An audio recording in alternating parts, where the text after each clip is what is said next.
Welcome back to Grease Monkey Repairs. Today I'm going to make a very poor quality looking video, but hopefully have a lot of high quality information. Today I'm going to show you the symptoms of a bad AC compressor. Like this car has here, it's showing symptoms of a bad AC compressor. First, what we need to know is what an AC compressor does. It's basically the heart of your AC system. What it does is, well, it's connected to the accessory and driven by the belt off the engine.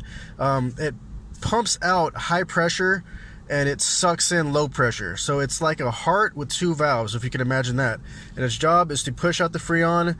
Hot, high pressure, hits the expansion valve, gets cold, transfers over to low pressure where it sucks it back in.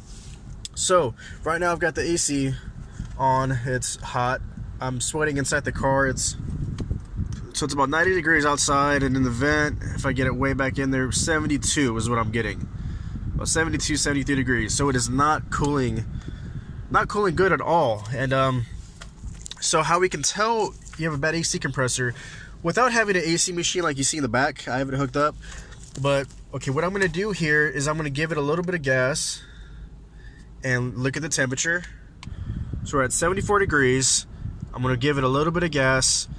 So this is kind of simulating like you could be driving through traffic, steady cruising, let's just say 3,000 RPMs, which you probably won't be that high. But notice as I rev it up, the temperature begins to drop. It's starting to cool. Not as good as it should be, but it is getting colder. And if I held it here for a while, I'm sure it dropped down to below 60. It's getting close to 60 where it is 60 now. So basically what this is doing is the AC compressor is losing the ability to pump the high pressure out, suck the low pressure in. It's losing the ability to pump the Freon through the system efficiently. So if we look at the gauges, so on the left gauge, the needle is at about 12 o'clock, okay, and that's about 60 psi. An efficient compressor would have about somewhere around 35 to 45 psi on the low side, and when it's high, that means it's not sucking in the Freon as efficiently as it should. So now what I'm going to do is I'm going to give it gas. The low side drops because revving it actually compensates.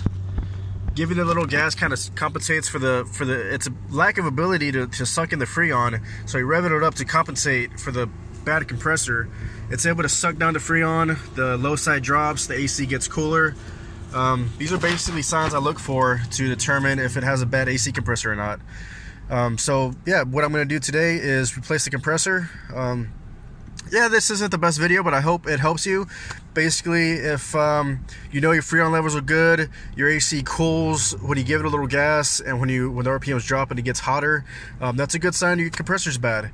But you know, if it gets cooler as you're driving down the road, and maybe gets hot as you're at a standstill, and it doesn't matter if you rev it or not, maybe you might have a condenser issue.